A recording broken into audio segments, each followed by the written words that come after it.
बैठेंगे। तो सबसे पहले मैं निवेदन कर दूं, देखिए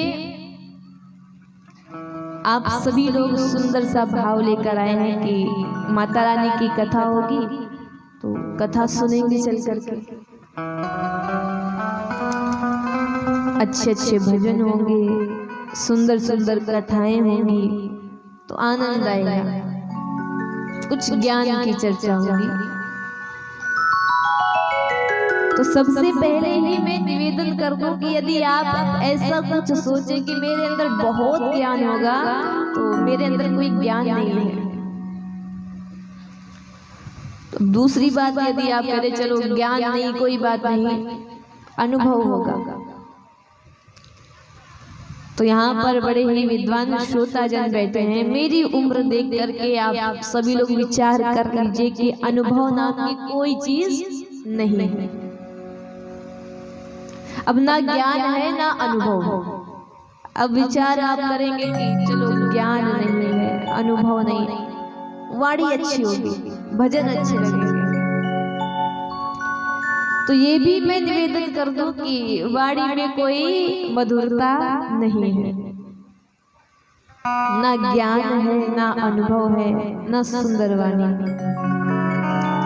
अब अगर आप ये भाव लेकर के बैठे कि चलो कुछ भी नहीं है, तो चुटकुले होंगे कथा में, तो जो ये भाव लेकर आए कथा में कि कथा में जाने से 3 घंटे बैठेंगे, टाइम पास हो जाएगा, चुटकुले होंगे, आनंद आएगा, तो यदि आप ऐसा भाव लेकर आते कि कथा में चुटकुले सुनेंगे, तो वो तो किसी के घर में भी आप बैठ जाएंगे, पड़ोसी की बुराई होने लग जाए तो उससे अधिक आनंद किसी को नहीं आता।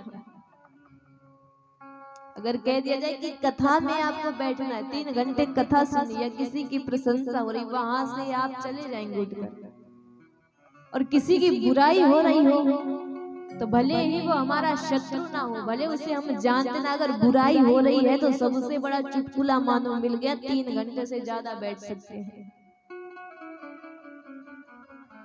लेकिन यहाँ पर भाव लेकर आइए कि हमें कथा सुननी है, और कथा केवल सुनने के लिए नहीं होती। अगर सुनने की बात हम कह दें तो आप क्या करोगे, आज कथा सुनोगे, कल आओगे तो जो हम पूछ देंगे कि कल कौन सी कथा होगी, तो वो भूल जाओगे।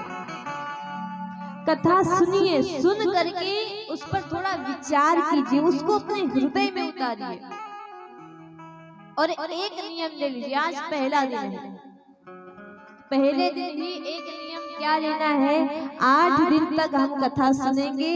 8 दिन में कोई भी प्रतिदिन एक बात 3 घंटे में कोई अच्छी लगे, वो अपने जीवन में उतारिएगा। क्योंकि लोग कहते थे ना, कथाएं बहुत सुनी, लाभ नहीं होता, तो लाभ कैसे होगा। यहाँ कथा सुनी और पंडाल के बाहर निकले और दूसरी कथा चालू हो गई।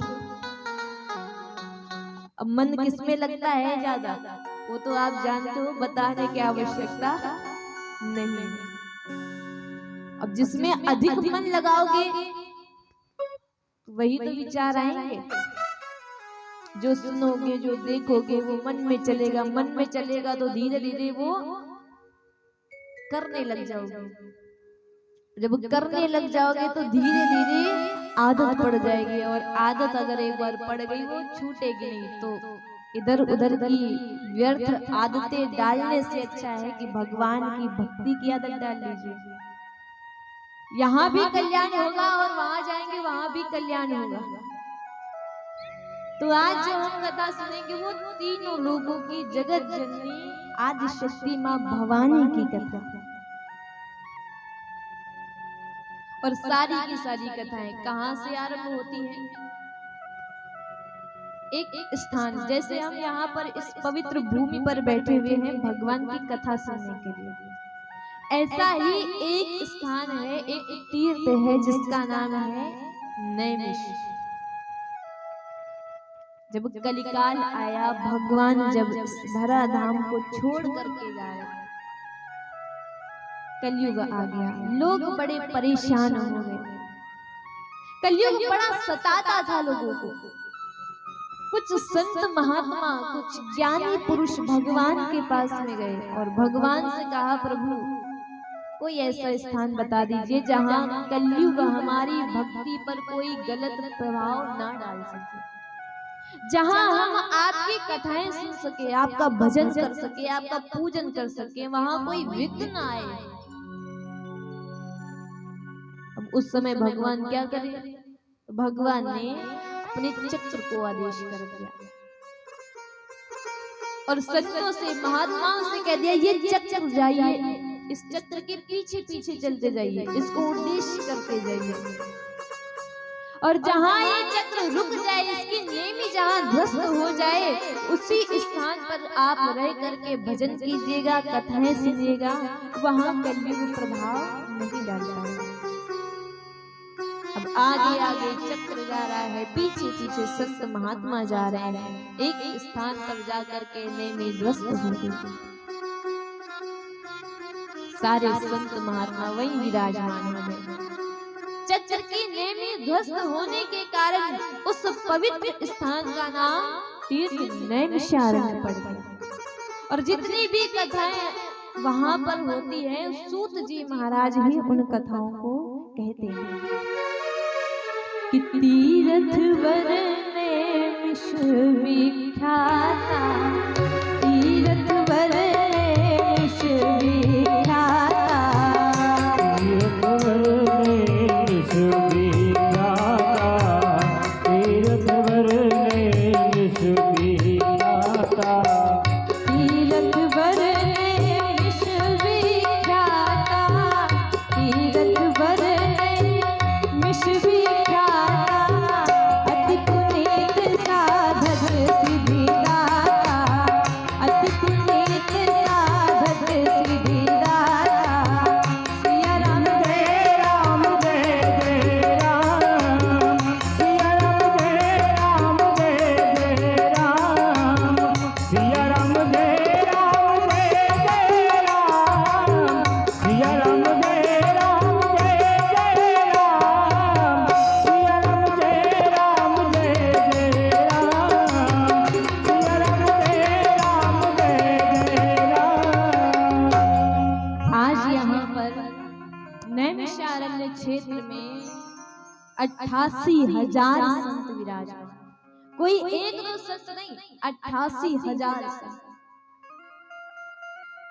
अब आज कल की यदि आयु की बात करें तो कोई 100 भी पहुंच जाए तो बहुत बड़ी बात हो जाती है कि 100 वर्ष का हो गया कोई। वहां पर जितने भी संत महात्मा विराजमान हैं, उनकी आयु हजारों हजारों वर्ष की, कोई 5,000 वर्ष से जी रहा है, कोई 10,000 वर्ष से जी रहा है। ऐसे वो संत महात्मा जब बैठे हुए हैं, उनके मध्य में आगमन हो गया आदरणीय सूत जी महाराज का। सूत जी महाराज का आगमन हुआ, इनकी आयु 18 वर्ष, कहीं कहीं सिर्फ 20 वर्ष बताते हैं। ऐसे सूत जी का आगमन होते ही जो हजारों वर्ष की आयु वाले संत महात्मा अपने अपने आसन से उठकर खड़े हो गए, सम्मान करने लगे। अब विचार करो, अगर हमारे दादी बाबा बैठे हैं और दादी बाबा बैठे, हम पहुंच जाए तो हम खड़े होकर के उनका सम्मान करेंगे, उनके पैर छुएंगे? ऐसा तो नहीं होगा कि दादी बाबा हमारे आने पर खड़े होकर के हमारा सम्मान करने लग जाए कि आओ बैठो। परंतु यहाँ जब सूत जी के साथ में ऐसा व्यवहार किया गया तो उनको थोड़ा सा संकोच हुआ। उन्होंने कहा कि आयु में आप कितने बड़े हैं और हम आए हैं, आपके सामने तो कुछ भी नहीं है, आप हमारा सम्मान कर रहे हैं, आप खड़े हो गए। तो संत कहते हैं कि कोई देखिए धन में बड़ा होता है, धन वृद्धा बल वृद्धा आयु वृद्धा तथा वचा, कोई धन में बड़ा होता है, कोई बल में बड़ा होता है, कोई आयु में बड़ा होता है, परंतु जो ज्ञान में बड़े होते हैं वो सबसे बड़े होते हैं, करोड़ों सूर्य के समान होते हैं। इसीलिए आप ज्ञान में हमसे बड़े हैं, हम आपका सम्मान कर रहे हैं। ज्ञान कहीं से भी मिले ले लेना चाहिए, चाहे वो किसी छोटे बच्चे से मिले, अपने शत्रु से भी मिले तो भी पीछे नहीं रहना चाहिए, ज्ञान ले लेना चाहिए, प्राप्त करना चाहिए। सूत जी महाराज का स्वागत किया गया, सम्मान किया गया, एक आसन डाला गया, उस पर विराजमान हुए। जन कल्याण के लिए संत महात्माओं ने प्रश्न किया कि भक्ति और मुक्ति प्राप्त करने का साधन क्या है, मुक्ति कैसे प्राप्त हो। अच्छा, एक बात है, प्राणी जीवन भर पाप कर्म करता है। अगर हम कह दें कि आज आपने दिन में कितने पुण्य किए, तो भूले भटके अगर एक आधे हो गए होंगे तो आप गिनवा देंगे कि हाँ ये अच्छा काम किया, ये अच्छा काम किया। और अगर कह दे बुरे काम कितने किए, या 4-5 दिन में कितने अच्छे काम किए, 4-5 दिन में कितने बुरे काम किए, तो सच सच बताओ, अच्छे काम ज्यादा निकलेंगे कि बुरे? अच्छे। ये तो बहुत अच्छी बात की अच्छे काम ज्यादा निकलेंगे। अधिकांश देखा जाए तो बुरे काम अधिक निकलेंगे। अब कैसे? कुछ तो बुरे काम हम जानबूझकर कर देते, कुछ अनजाने में हो जाते हैं। अब जैसे आप सभी आज कलश यात्रा में गए सभी लोग, थके भी हो, नंगे पांव चल करके गए, अच्छे काम के लिए गए। लेकिन एक बात बताओ, धूप इतनी थी, इतनी दूर चलना पड़ा, सभी झूमते हुए, नाचते हुए, गाते हुए गए। पैर के नीचे ना जाने कितनी चींटियां आई होंगी, ना जाने कितने छोटे छोटे कीड़े आए होंगे। कोई ऐसा था जो देख कर चलता कि नहीं हम जा तो रहे हैं, 5 किलोमीटर चले जाएंगे, लेकिन एक भी कीड़ा मरना नहीं चाहिए। देखा किसी ने? तो ये कौन सा पाप है? ये भूल से हुआ, हमने जानबूझकर नहीं किया। तो अपराध तो हुआ, चाहे जानकर किया गया हो, चाहे भूल से किया गया हो। मनुष्य जीवन भर पाप कर्म करेगा और चाहेगा कि हमें मिले स्वर्ग। चाहे कोई कितना भी पापी क्यों ना हो, पाप करते करते मर गया हो, लेकिन जब अंत में जो कार्ड दिया जाता है उसमें क्या लिखा जाता है? नर्कवासी नहीं लिखेंगे, नाम लिख दिया गया और आगे जोड़ दिया स्वर्गवासी। मानो हम देख कर आ गए, ये सीधा स्वर्ग पहुंच गए, भगवान ने अपने चरणों में इनके स्थान दे दिया। स्वर्ग जाना चाहते सभी लोग, लेकिन आज भी प्रत्येक मनुष्य यदि किसी को कष्ट ना पहुंचे ऐसी धारणा बना ले, सत्य बोलने लग जाए, सत्य के मार्ग पर चलने लग जाए, वही ध्रुव प्रहलाद जैसी भक्ति करने लग जाए, तो यही पृथ्वी हमारा स्वर्ग बन जाएगा। लेकिन स्वर्ग सुख हम दूसरों में खोजते हैं। साधन पूछा गया तो यहाँ पर सूत जी महाराज कहते हैं कि मुक्ति का साधन तो यदि जानना चाहते हैं तो श्रीमद् देवी भागवत कथा सुनिए। बड़ा ही पवित्र पुराण है।